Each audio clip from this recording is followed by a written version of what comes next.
All right, so I'll start the stream now. So welcome everybody from home there. And today we're going to look at at least one, maybe two videos from a gentleman named Ken Bailey. And there's a playlist down in the description here that you can link to that has his 4 videos.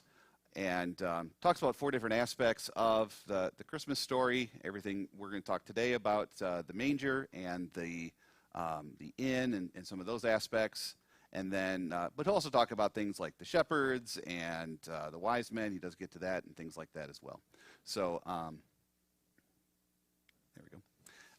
So take a look at those video playlists, and if you want to watch more, then they're there on the internet. So yeah, I'm going to hand it over to Dr. Ken Bailey. He introduces himself, gives his credentials there. So let's see if I can get back into.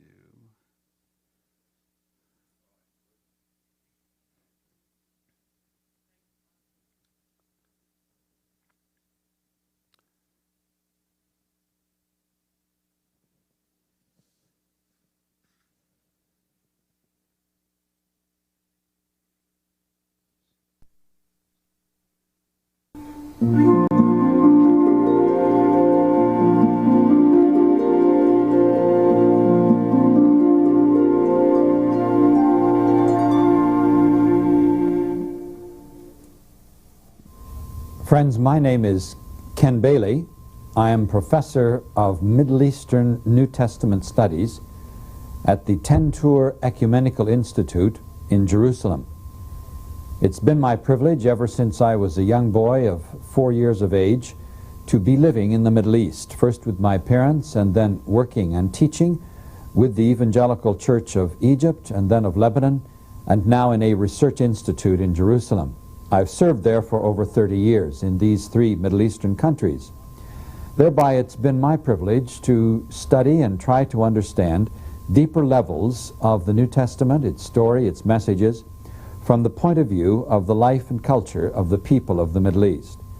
I've tried to do this by reading the ancient texts, reading the Arabic and Syriac Christian literature of the early centuries, and seeing how Middle Easterners themselves have tried to understand these stories across the centuries, themselves being a Semitic people, living, thinking, breathing, acting, and participating in the same basic Semitic Middle Eastern culture that was the culture of our Lord. Now, in this study, we wish to look at the birth story of Jesus. Our problem, when we come to stories like this one that are so well known, is that across the centuries, the story itself develops a series of traditional understandings. We must always, if we are fair to the Scripture and serious students of it, keep separated the text from our interpretation of it. Our interpretation of the text is flawed. The text itself, we understand, and the Church has affirmed across the centuries, to be the unique book through which God speaks to us. And so the text we must take much more seriously than our interpretation of it. Our interpretation of it must always be open to change. Now, when we come to the birth story of Jesus, we have a special problem in that this is so well known. It has been retold so many times, in so many places and so many contexts, for so many centuries. It has more barnacles, if you please, on it than almost any other text in the New Testament. My particular study of this text began some years ago with a question. I observed that in the Middle East, whenever a long-lost son, or even if the son isn't lost, when you return to the village of your traditional origins, it's a big party. You come back, maybe you're from some village in Palestine, let's say you immigrated to Brazil or to America, to Canada. When you come back, you're identified, they ring the church bells, there's a great big party. Oh, the son so-and-so, the son of so-and-so, the son of so-and-so is back, and there's a big party. And thereby I know that Joseph, who is of the family of David, can go back to Bethlehem and he can say, I am so-and-so, the son of so-and-so, the son of so-and-so, the son of so-and-so, and every home in Bethlehem is open to him. He is not only from the village, but he is a part of the most famous family the village ever had. That family is the family of David, and it is such a famous family that the village is even called the City of David by some. It has its official name, Bethlehem, and it has this other title. Not only that, we know from the stories of the birth of Jesus that before Jesus is born, Mary visits Elizabeth, and Elizabeth is, quote, in the hill country of Judea. Now that's the same place where Bethlehem is. And the hill country of Judea is not that big. If you come on a 3 days journey from Nazareth, it's only a few more hours to any other place of the hill country of Judea. Now, if your wife is going to give birth and she has a few cousins and you can't find a place to stay, what are you going to do? You're going to go to your family. Not only do we know she has family, but we know that she is on good relations with that family and has recently visited them, and they know Mary is going to give birth to a child. And so if poor Joseph needs some help and a place to stay, he of course will go to them. They will expect to take her in, and everything will be taken care of in an appropriate fashion. Now the third clincher of this story is the fact that in the text, and I trust you're familiar with it. If you're not, I urge you to open it and read it carefully. In the early verses of Luke chapter 2, we're told that they went up from Nazareth to Bethlehem. Then in verse 6 we're told, and while they were there, the days of her pregnancy were fulfilled. Now that's precisely what the Greek text tells us. While they were there, they were fulfilled. The days of her pregnancy is the order of the Greek words. Now, you know, you've probably seen those Christmas stories, the plays where the kids always enact at Christmas time. What happens? What happens is you read this text which says, stage 1, they get to Bethlehem. Stage 2, the last days of her pregnancy, the last stages of her pregnancy happen while she's already there and she gives birth to her child. You read that text, then you have a play. What happens in the play? In the play, Jesus is born the night they arrive. The play is in violence of what you have just heard reading it, but nobody even notices.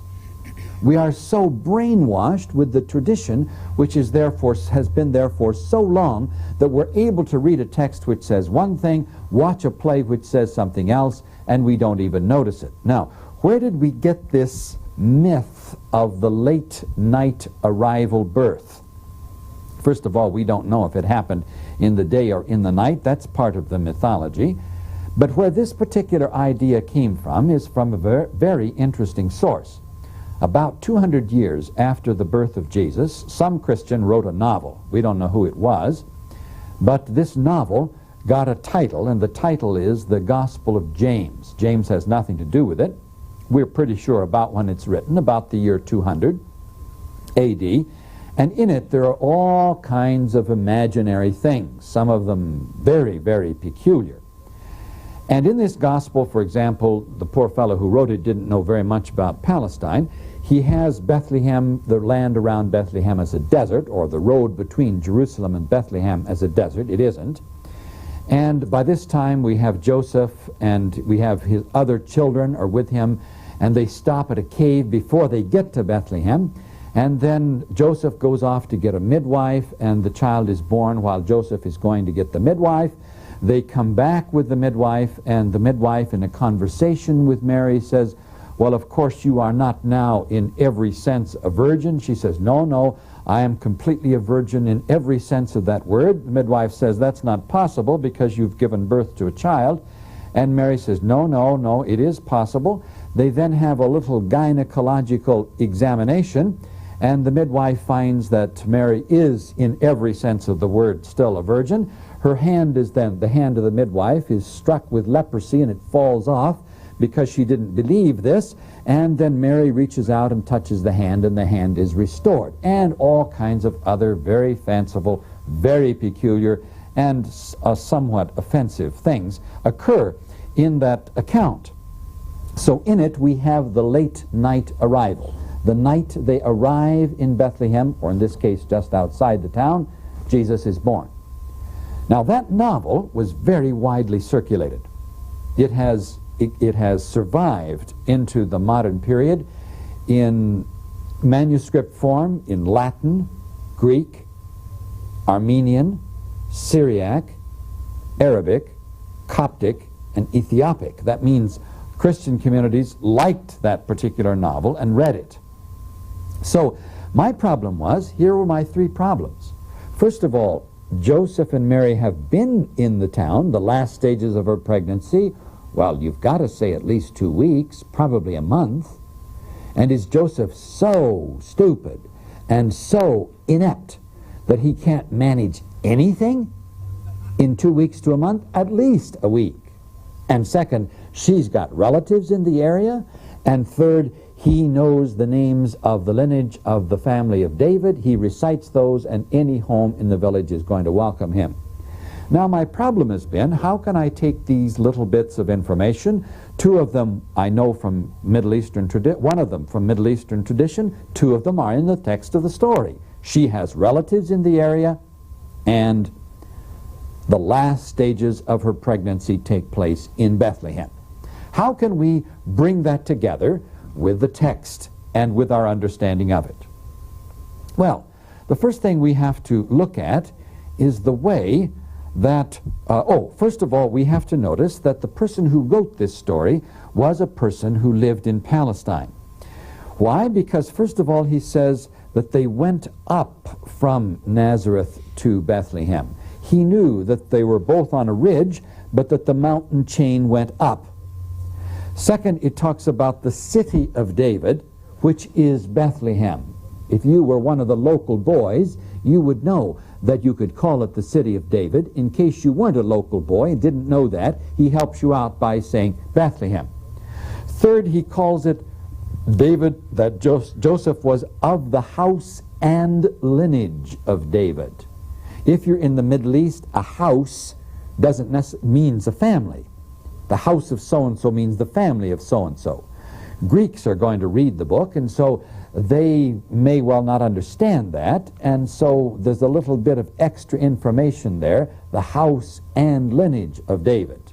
The original Middle Eastern way is first, and for the poor Greek who maybe won't follow that, the lineage, the idea of the family, is put in. And then they talk about wrapping the child, which is what happens to Palestinian babies until this day, and this custom is mentioned in the 16th chapter of Ezekiel, so we know that it's an ancient custom from the Holy Lands that survived from the ancient times of Ezekiel clear up through to the modern period. So we have a Palestinian story told by a Palestinian about a story that happened in Palestine.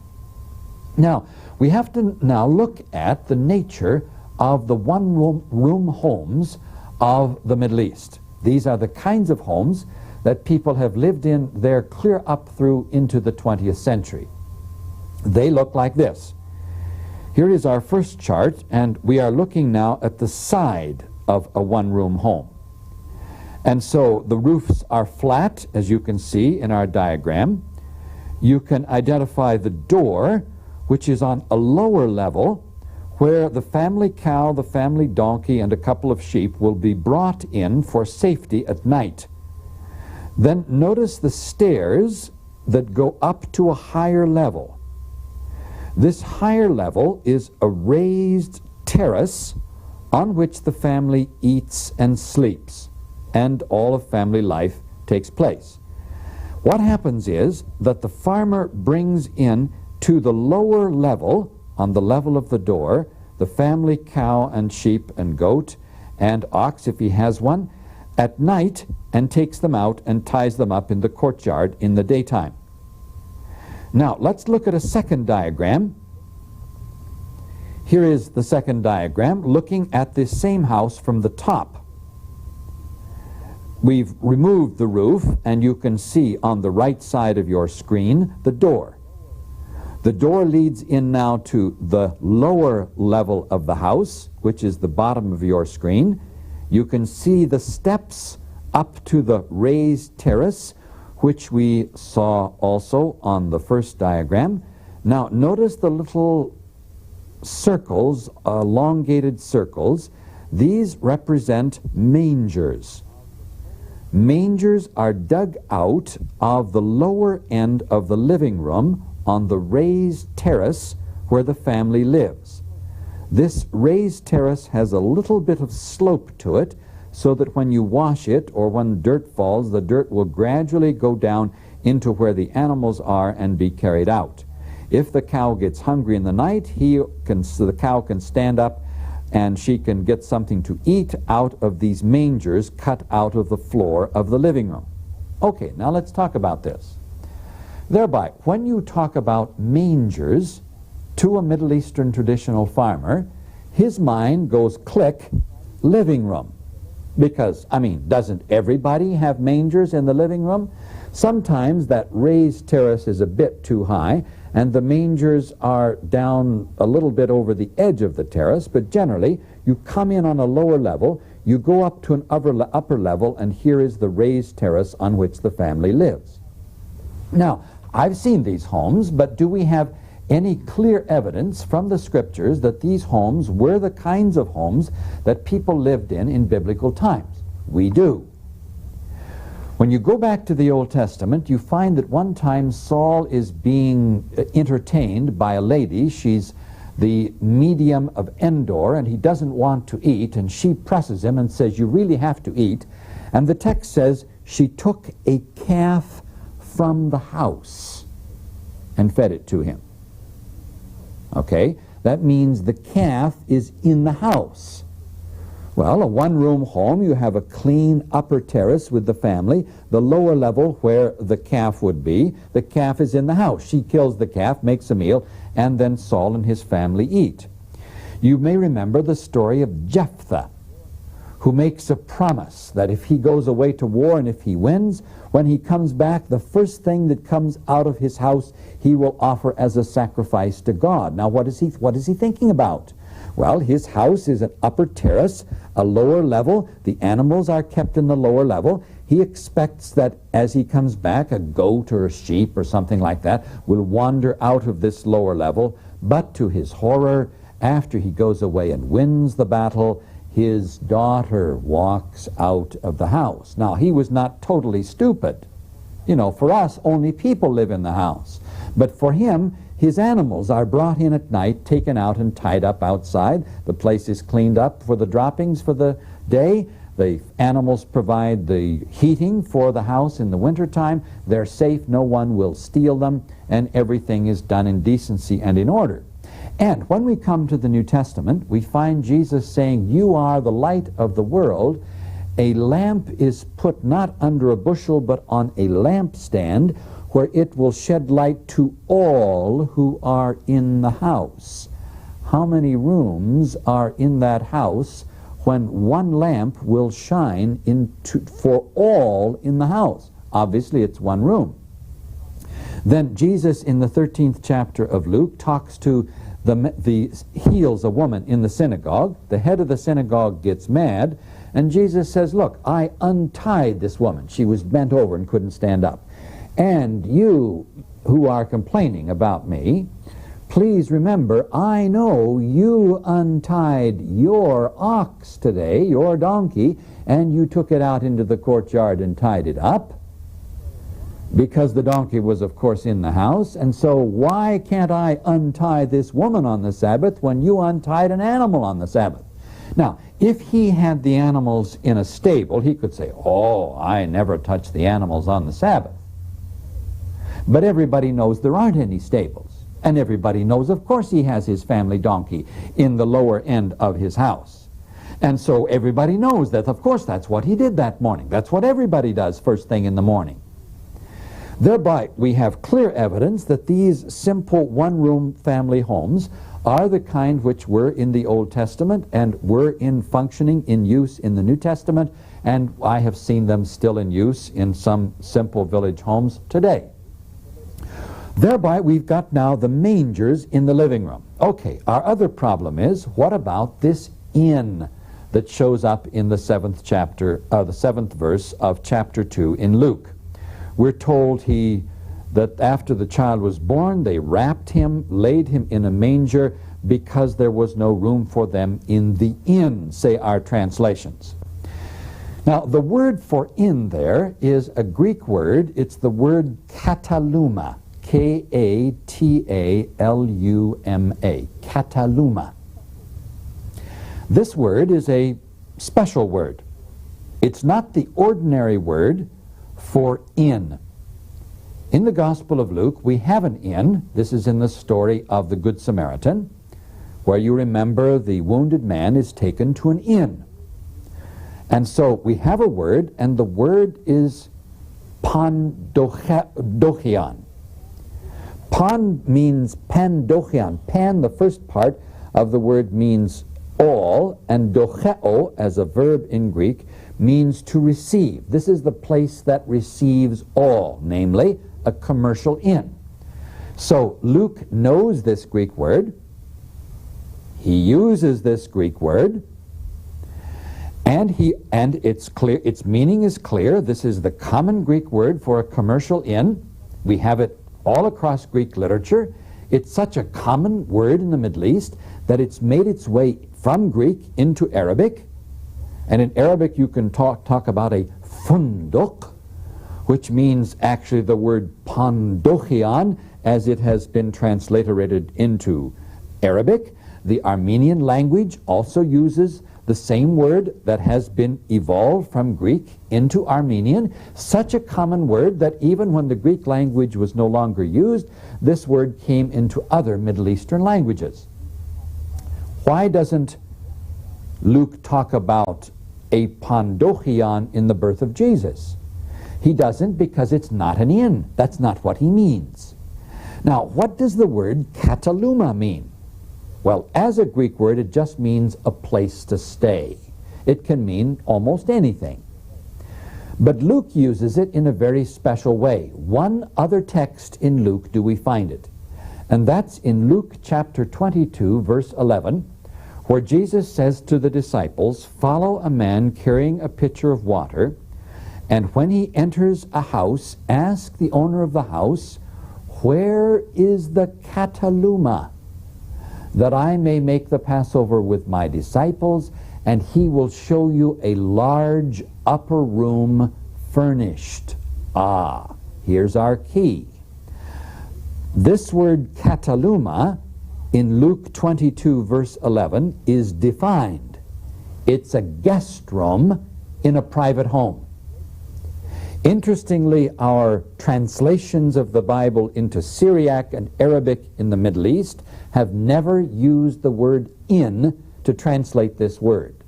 They've used also, they call it menzil. It's just a kind of a common word for a place to stay. They found a common word in Greek, and they used a common word in their own language. But they didn't get specific and call it an inn. Luke is specific. If the word kataluma at the end of the gospel means a guest room in a private home, and Luke has another word for an inn, how about following Luke's own definition and putting in the word guest room at the beginning? Try it and see what happens. Then we find that the Holy Family goes to Bethlehem. They are received into a private home. The child is born, he is wrapped, and he is laid in a manger. Ah, of course, there are mangers in the living room. Doesn't everybody have mangers in the living room? But then the person who's reading the text says, well, yes, the living room is fine, but that's where the rest of the family stays. For guests, Lots of one-room homes will have a special room either on the roof or right beside that is kept only for guests. That's called the Cataluma. Why didn't they put them into the Cataluma? Why didn't they show them this special honor? And the text goes on to answer that question, which comes into your mind if you are a Middle Eastern reader that knows that the mangers are in the living room. And the text tells you, because the guest room was full. Oh, okay, well, that's fine. You know, there's some other families, some people have come for the census. It's already full. You don't want to kick those people out just because this new family has come.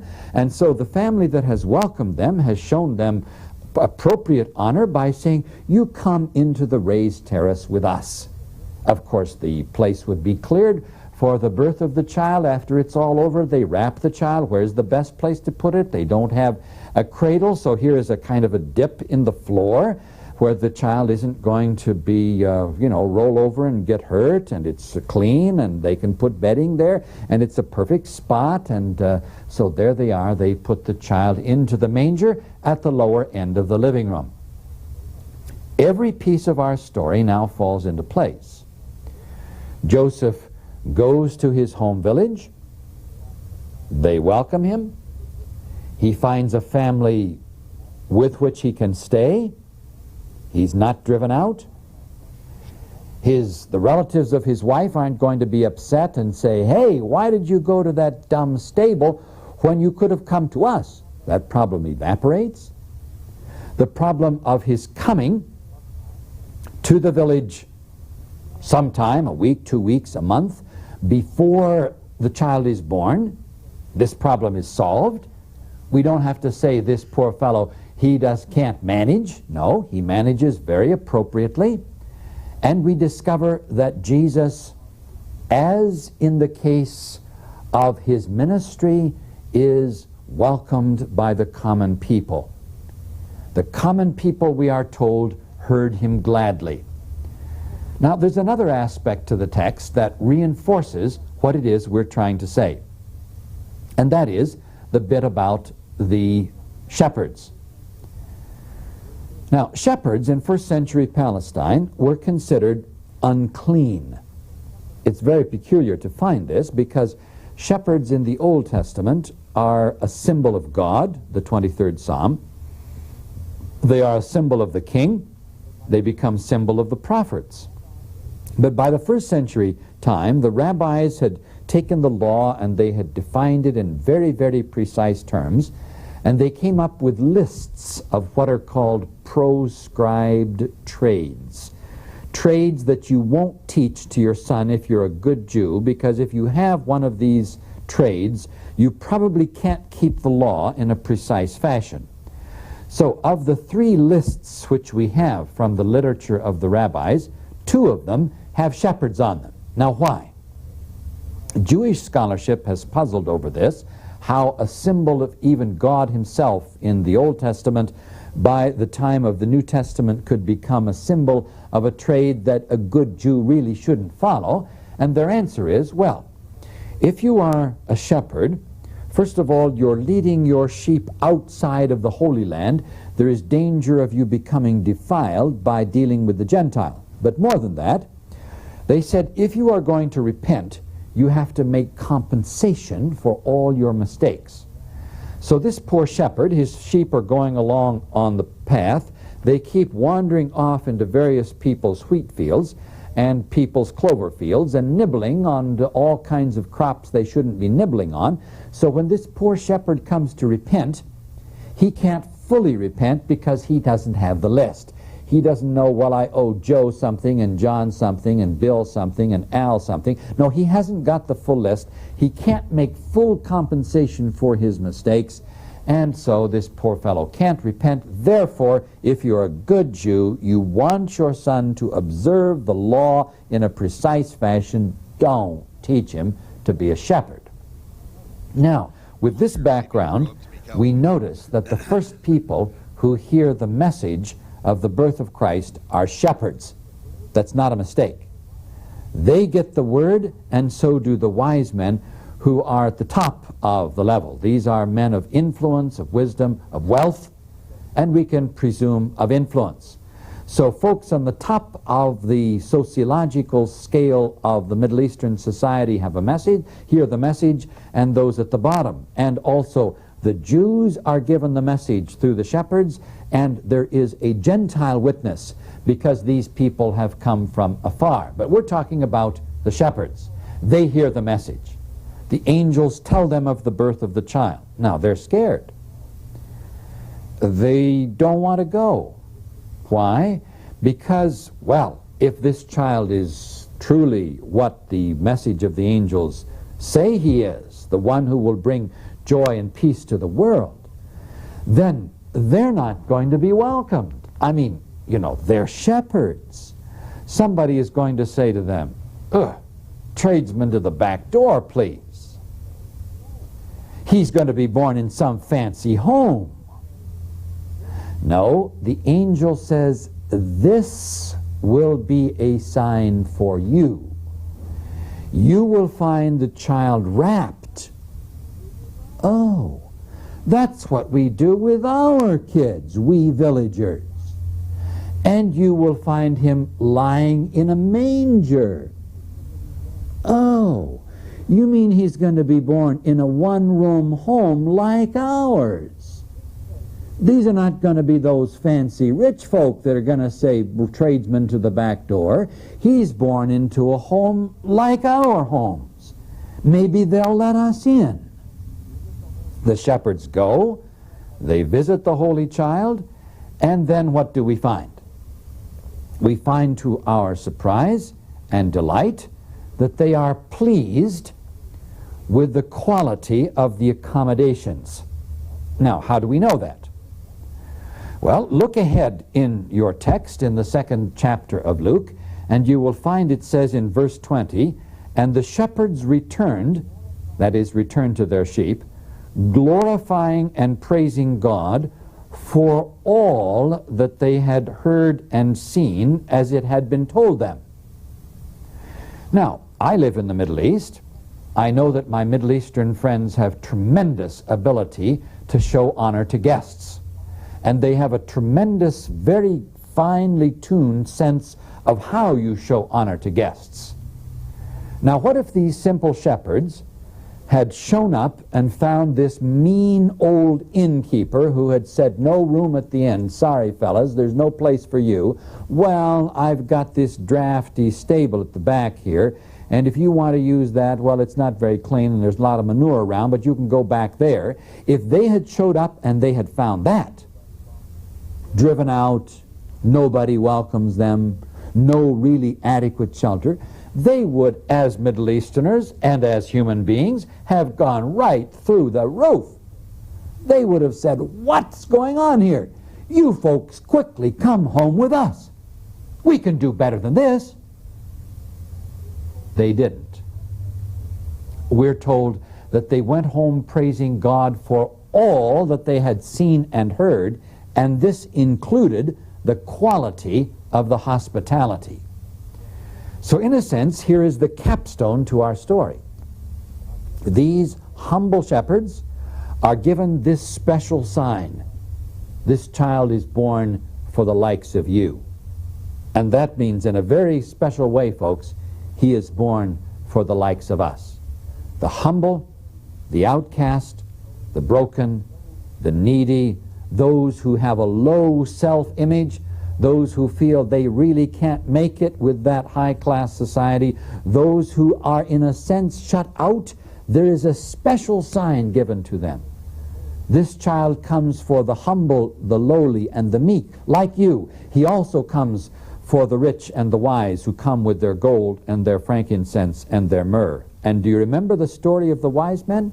It says they came to the house. Of course, he's born in a house, no problem. You don't have to dream up some new chapter which says, well, finally, some poor soul came along and welcomed them into a house, and all of this time has gone by. You don't have to add that. The story in Luke says he's born also in a house. Now, folks, I find this way at looking at the text not only is it faithful to the text itself and strips away those layers of mythology that we have dreamed up in our traditional understanding of it, not only does it help us get to the way the story really happened, it enormously enriches us. It enriches the story, it gives it an extra cutting edge and a punch. Yes, we're going to have to rewrite a few of those Christmas stories, but in the rewriting of them we will find new and tremendous theological content about the Christ child who was born to a humble family, into a humble home, welcomed by the simple people of Bethlehem, praised by the outcast shepherds, for as he came to the common people welcomed him. And as he grew to manhood and began his ministry, the common people heard him gladly. Don't hold on to those myths. The story of the late night arrival from the end of the 2nd century isn't an essential part of the story. It's a part of the mythology that crept on around the story. Rediscover it from a Middle Eastern perspective with me as we allow the original telling of the story intended by the original historical event as mirrored in this inspired writing of it to refresh us, renew us again at Christmas time. There is a sign, and the sign is the sign of being born in a manger. Look at the diagram again of this same one-room home. There we are. There is the place where the animals are brought in at the nighttime. And there is the raised terrace. And there are the mangers in the living room. What does this then mean for us? It means that we, like the shepherds, can come with this same sign, knowing that he, the Christ child, is welcomed into a simple home. And we ourselves will not be rejected, irrespective of who we are. We can be welcomed at that same manger side, and we too can welcome that same Christ child afresh into our own hearts.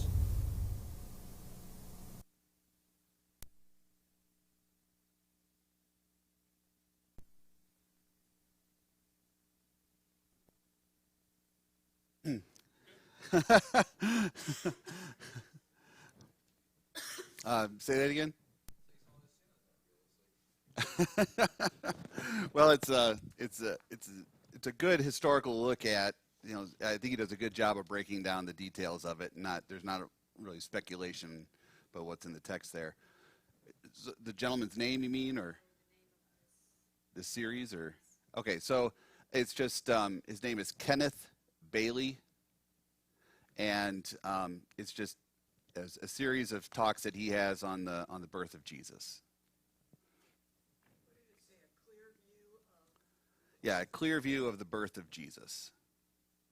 There's 4 videos in the series there, and when he had mentioned in Luke about not knowing what time of day Jesus was born, when they get to night, it's in verse 8. It says, "And there were in the same country shepherds abiding in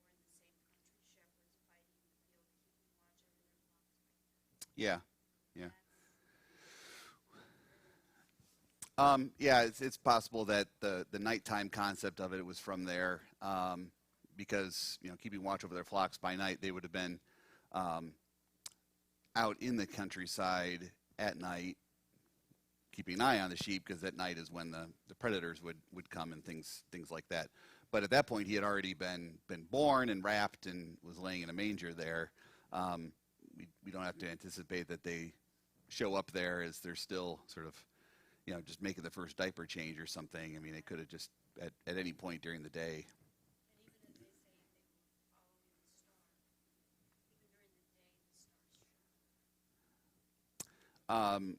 It's interesting that it's a good question as to what was the nature of the star that the wise men were following. Was it such that they could see it in the daylight as at night? They obviously weren't just traveling at night. But to still navigate by the stars, they can say, that at night when it's visible, they orient themselves by that, and they say, all right, tomorrow we travel that direction, and they go that direction. And the next day it's like orienteering. You set your next landmark, you go as far as you can, then you reset, just recalibrate everything. So, yeah. The other question I have, or comment, is you talked about the cataluma for the end, and King James Version had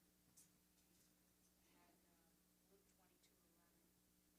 It says, "And ye shall say unto the good man of the house, the master saith unto thee, where is the guest chamber? Mm-hmm. Where shall I eat the Passover with my disciples?" So that was pretty interesting. Mm-hmm. Because The Cataluma, yeah.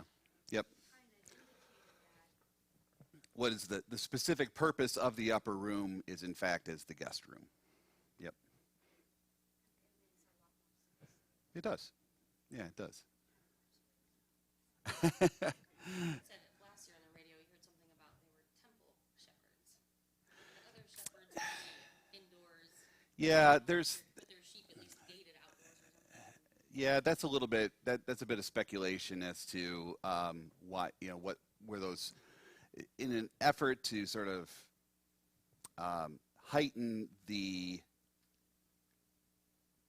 role of the shepherds. The heighten the role of the shepherds was that, these aren't just ordinary shepherds, these are shepherds who are raising the Passover lambs and things. And it's like, That takes yeah. away the I'm coming to the common man. Yeah, it doesn't necessarily, there's nothing that, they're shepherds. Yeah. James? Now, Luke, he was the physician that came in, Jesus preaching that. Luke was kind of afterwards, correct? Yeah, Luke was a companion of Paul. Yes, he was the physician. He was a highly educated disciple or educated, and so it's not like I'm not knocking fishermen, but he had more education. He did all this research. If he wanted a different word, he would have used it. Yes. Yeah, exactly. Luke had the literary skills and things to, if he wanted to say it in a particular way, he could have, and he would have. And he introduces his gospel by saying, many have tried to put together an orderly account of things, and so that's what I'm doing. I'm putting together an orderly account of the events of Jesus' life. And so we get this idea of him going and getting source documents and eyewitness accounts, and how do we get so much detail from there's the obviously the divine revelation aspect of things, that God made it known to him, but also God makes things known to us through eyewitnesses. So Luke probably talked to Mary, and Luke talked to people that are named in his gospel specifically, probably some of the eyewitnesses that he had spoken with about those things. So. even thinking of the said prescribed trades for the